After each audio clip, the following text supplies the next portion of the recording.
ساتھ رہا کل نفس ذائقۃ الموت، ہر جاندار کو موت کا مزہ چکھنا پڑے گا۔ پیارے مسلمانوں، حضرت سلیمان علیہ السلام کے پاس موت کا فرشتہ اس وقت آیا جبکہ آپ بیت المقدس تعمیر کرا رہے تھے۔ فرشتے نے اللہ کا پیغام سنایا تو حضرت سلیمان علیہ السلام کو بڑی فکر ہوئی کہ رب العالمین کا پیغام آ گیا اور بیت المقدس کی تعمیر ابھی باقی ہے۔ فرشتے نے عرض کیا، حضرت سلیمان نے عرض کیا کہ اے فرشتے، اللہ سے جا کر عرض کرو کہ تیرا بندہ تھوڑی مہلت مانگتا ہے، اور وہ اس لیے کہ بیت المقدس کی تعمیر ابھی باقی ہے۔ اللہ تعالیٰ نے فرمایا، اے سلیمان، بیت المقدس کا بہانہ بناتے ہو، تعمیر مکمل کرنا یہ کام تو ہمارا ہے۔ فوراً آپ کی روح قبض کر لی گئی۔ قرآن کہتا ہے اذا جاء اجلهم فلا يستأخرون ساعة ولا يستقدمون، جب تمہارا وقت متعینہ ہو جائے گا تو تمہیں ایک لمحہ کی بھی مہلت نہیں مل سکتی۔ دوسری جگہ ارشاد فرمایا اینما تکونوا یدرککم الموت ولو کنتم فی بروج مشیدہ، جہاں کہیں بھی تم ہوں گے موت تم کو آ پکڑے گی، اگرچہ تم مضبوط قلعہ میں بند ہو جاؤ، موت کا کسی کو علم نہیں کب کہاں اور کیسے آئے گی۔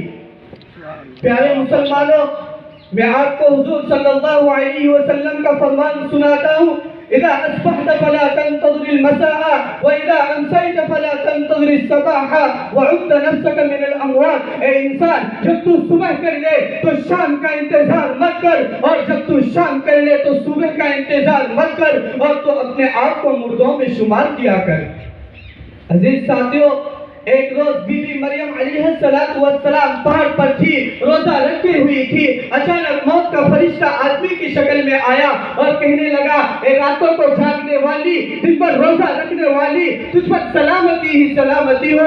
حضرت مریم نے فرمایا، تو کون ہے؟ تیری آواز سے میرا کلیجہ کانپ گیا۔ فرشتے نے عرض کیا، اے مریم، تو میرے متعلق نہ پوچھ، میں بچوں کو یتیم کرنے والا ہوں، میں عورتوں کو بیوہ بنانے والا ہوں، میں دوستوں احباب سے جدا کرنے والا ہوں، میں بہادر اور بادشاہوں کی جان لینے والا ہوں۔ اے مریم، اب تو بھی سن لے، اب تیری جان لینے کے لیے آیا ہوں۔ حضرت مریم نے فرمایا، ذرا رک تو جائیے، حضرت عیسیٰ علیہ السلام جنگل گئے ہیں، ذرا ان کو تو آنے دیجئے۔ فرشتے نے جلدی سے عرض کیا کہ اللہ تعالیٰ مجھے جس سانس میں روح قبض کرنے کا حکم دیتا ہے میں اسی سانس میں روح قبض کر لیتا ہوں، دوسری سانس بھی نہیں لینے دیتا۔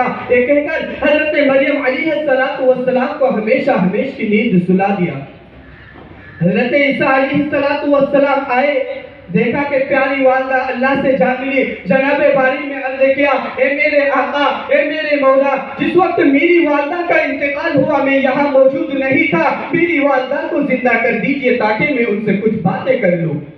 اللہ تعالیٰ نے حضرت عیسیٰ علیہ السلام کی دعا قبول کر لی اور ان کی والدہ کو زندہ کر دیا۔ تو حضرت عیسیٰ علیہ السلام اپنی امی جان سے پوچھتے ہیں، امی جان، موت کے مزے کو کیسا پایا؟ تو حضرت مریم علیہ السلام فرماتی ہے، بیٹا کیا پوچھتے ہو، موت کا ذائقہ اتنا تلخ ہے کہ قیامت تک اس کی دہشت مجھے یاد رہے گی۔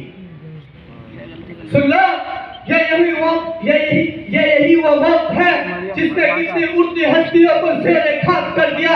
وقت کو اگر حکومت کے ذریعے ٹالا جاتا تو فرعون کو کبھی موت نہ آتی، وقت کو اگر وزارت کے ذریعے ٹالا جاتا تو حمان و محمود کو کبھی موت نہ آتی، وقت کو اگر قوت و طاقت کے ذریعے ٹالا جاتا تو سہراب و رستم کو کبھی موت نہ آتی، وقت کو اگر حکمت و دانائی کے ذریعے ٹالا جاتا تو لقمان علیہ السلام کو کبھی موت نہ آتی، وقت کو اگر نبوت کے ذریعے بھی ٹالنا ممکن ہوتا تو دونوں جہاں کے سرکار آمینہ کے لال حضور پاک صلی اللہ علیہ وسلم کو کبھی موت نہ آتی۔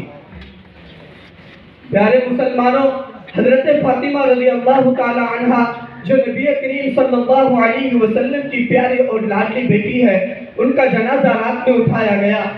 جب جنازہ قبرستان لے جایا گیا تو حضرت ابو ذر غفاری رضی اللہ تعالی عنہ قبر سے خطاب ہوتے ہیں، یا قبر هل تدری من التي جئنا بها إليك؟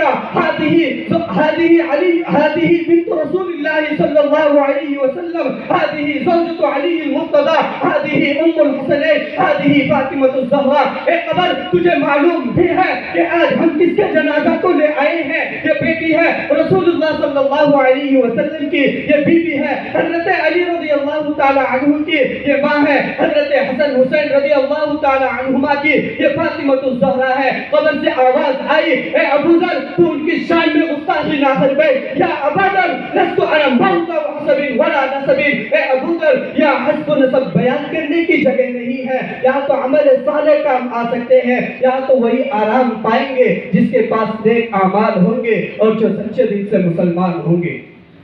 میں اپنی تقریر کو اس شعر کے ساتھ ختم کرتا ہوں۔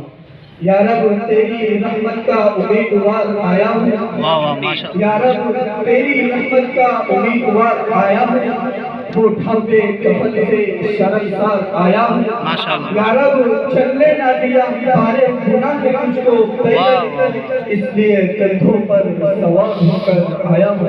وآخر دعوانا ان الحمدللہ رب العالمین۔